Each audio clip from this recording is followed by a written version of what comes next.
Last part के and में हमने देखा था कि सोल क्रीक के सेंट ने बेन को पकड़ लिया था, लेकिन जिन ने अपने प्यारी प्यारी बातों में उस सेंट को फंसाकर किसी तरह बेन को वहां से भिजवा दिया था, जिसके बाद जिन उस सेंट की बेइज्जती करने लगा था, जिससे उस सेंट को गुस्सा आ गया और वो जिन पर अटैक करने लगा था। वहीं जिन भी वहां से भागने लगा था, लेकिन वो उस सेंट के अटैक से नहीं बच पाता और पकड़ा गया था, जिसके बाद वो सेंट जिन को वापस केव में लेकर आ गया था, जहाँ जिन एक लेक में गिर गया था। तभी जिन के पीछे लगा पेपर फॉर्मेशन भी एक्टिवेट हो गया था। वहीं एक वॉइस सोल क्रीक के सेंट को कहने लगी थी कि जिन को अगर कुछ भी हुआ तो डोंगशेंग कॉन्टिनेंट का सेंट तुम्हें नहीं छोड़ेगा। ये सुनकर वो सेंट भी थोड़ा डर गया था। अब आगे इस पार्ट की शुरुआत में हम स्कॉट को देखते हैं, जो कि जिन को उस पेपर फॉर्मेशन की हेल्प से टेलीपोर्ट करके अपने पास लेकर आ जाता है, लेकिन जिन अब भी बेहोश था तो मिस जिन को संभालती है। वहीं उस फॉर्मेशन को इस्तेमाल करने के कारण स्कॉट की भी बहुत सारी स्पिरिचुअल एनर्जी ड्रेन हो गई थी। दूसरी तरफ सोल क्रीक वैली में सेंट लिंग लॉन्ग पर गुस्सा होते हुए कहने लगता है कि इस आर्टिफैक्ट को मैंने तुम्हें तुम्हारी सेफ्टी के लिए दिया था, तो ये आर्टिफैक्ट जिन के पास क्या कर रहा था। तो लिंग लॉन्ग डरते हुए अपने मास्टर से कहती है कि मैं जिन को धोखे से सोल क्रीक वैली में लेकर आई थी, इसलिए मैंने उसे ये आर्टिफैक्ट सॉरी के रूप में दिया था। ये सुनकर वो सेंट कहने लगता है कि तुम कहीं जिन को पसंद तो नहीं करने लग गई हो, जिस पर लिंग लॉन्ग कोई भी जवाब नहीं देती। तो उसका मास्टर उसे वो आर्टिफैक्ट लेकर वहां से जाने को कहता है। तभी वहाँ जी हाओ उन दोनों गार्ड्स को लेकर आ जाता है, तो वो सेंट जी हाओ से बोलता है कि इन दोनों को होली न्यूरॉन खिला दो और उसके बाद इन्हें लिंग लॉन्ग के पास ले जाना। ये सुनकर लिंग लॉन्ग कहने लगती है कि इन दोनों की हालत तो बहुत खराब है और अगर ऐसे में हम इन्हें और होली न्यूरॉन खिलाएंगे तो इनकी मौत हो जाएगी। जिस पर वो सेंट कहने लगता है कि अगर हमें कंप्लीट होली बॉडी एलेक्सर बनाना है तो उसके टेस्ट के लिए ऐसी छोटी मोटी कुर्बानी तो देनी ही होगी। ये सुनकर लिंग लॉन्ग मास्टर से कुछ कहने लगती है, पर लिंग लॉन्ग जैसे ही अपने मास्टर को कुछ बोलने ही वाली थी, तभी उसका मास्टर उसे चुप कराते हुए कहता है कि बड़ी अचीवमेंट के लिए कुछ ना कुछ सैक्रिफाइस करना ही पड़ता है,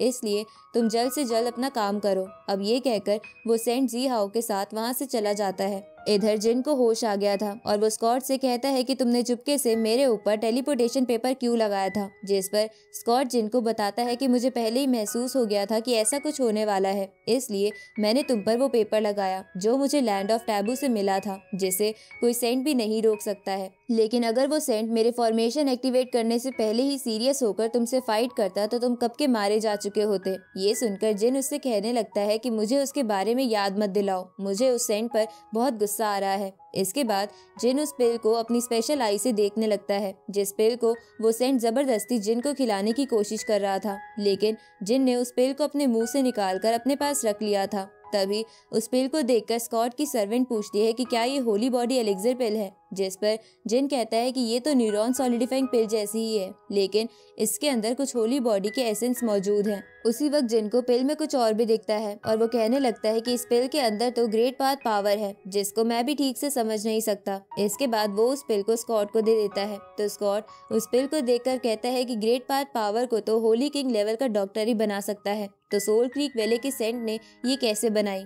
तभी जिन कहता है कि मैंने एक बंदे को इस पिल का इस्तेमाल करते हुए देखा है, जिससे उसकी पावर थोड़ी देर के लिए सेंट वाली हो गई थी, लेकिन मुझे सोल क्रीक वैली का सेंट बहुत कॉन्फिडेंट लग रहा था, मतलब कि उसके पास कोई बैकअप प्लान है जिससे वो इस पिल को ठीक कर सकता है। तो स्कॉट जिन से कहता है कि अभी इन बातों के लिए टाइम नहीं है, क्योंकि कल ही अल्केमी असेंबली स्टार्ट होने वाली है। अब स्कॉट अपना फर्नेस जिन को देते हुए कहता है कि अभी मेरी हालत पिल रिफाइन करने के लायक नहीं है, इसलिए तुम उस मैग्नोलिया हर्ब का इस्तेमाल करके जल्दी से रिफाइनिंग स्टार्ट कर दो। इसके बाद स्कॉट अपनी सर्वेंट से जिन को वो मैग्नोलिया हर्ब देने को कहता है जो बेन लाया था। तो जिन एक मैग्नोलिया हर्ब निकालते हुए कहता है कि मैं भी वहां से एक हब उठा लाया था। अब जिन वहां एक ज्योग्राफिकल फॉर्मेशन बनाकर रिफाइनिंग स्टार्ट करने लगता है, तभी स्कॉट उससे कहता है कि मैग्नोलिया हर्ब जब भी फायर के कांटेक्ट में आती है तो उससे पॉइजनस गैस निकलती है, इसलिए अगर तुम इस पिल को रिफाइन ना कर पाओ तो जबरदस्ती करने की कोशिश मत करना, क्योंकि अगर फर्नेस ब्लास्ट हुआ तो पॉइजन गैस फैलने की वजह से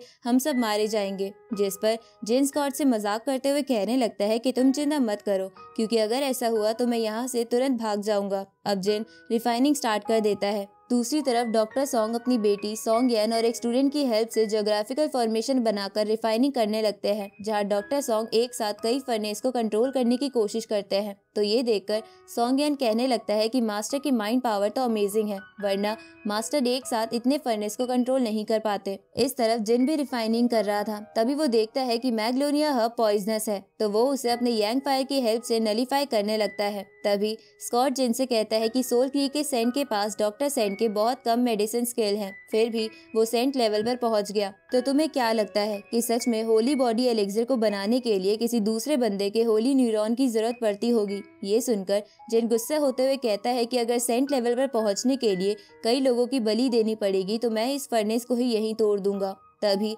वहाँ एक ब्लास्ट की आवाज होती है, जिससे जिन भी डिस्ट्रैक्ट हो जाता है और उसका फर्नेस भी ब्लास्ट हो जाता है। ये देखकर स्कॉट कहने लगता है कि ये ब्लास्ट तो रिफाइनिंग रूम की तरफ से आया है। इधर रिफाइनिंग रूम में भी ब्लास्ट हो गया था, जिसके कारण सॉन्ग यन की कजन बेहोश हो गई थी। तो जल्दी से बेन उसे लेकर उसके रूम में जाता है। उसी वक्त वहाँ स्कॉट और जिन भी आ जाते हैं और वो इस बारे में डॉक्टर सॉन्ग से पूछने लगते हैं, जिस पर डॉक्टर सॉन्ग कहते हैं कि मैं ऐसे टेस्ट कई बार कर चुका हूँ, लेकिन फाइनली आज मुझे मैग्नोलिया हब के पॉइजन को खत्म करने का तरीका मिल गया है। इसके बाद वो बताते हैं कि मुझे विंड लेपर्ड के क्रिस्टल की जरूरत है, जिससे मैं इस पिल को बना सकता हूँ। लेकिन तभी वो निराश होते हुए कहने लगते हैं कि विंड लेपर्ड बस सदर्न डोमेन और लैंड ऑफ टैबू में ही पाया जाता है। तो स्कॉट कहने लगता है कि असेंबली तो कल ही होने वाली है, तो हम इतने कम समय में उस क्रिस्टल को कैसे लेकर आएंगे? तभी जिन कहता है कि मैं लैंड ऑफ टैबू में जाकर इस क्रिस्टल को ले आऊंगा। उसी वक्त मिस भी कहती है कि मैंने लैंड ऑफ टैबू को अच्छे से एक्सप्लोर किया है, इसलिए मैं भी जिन के साथ जाऊंगी। और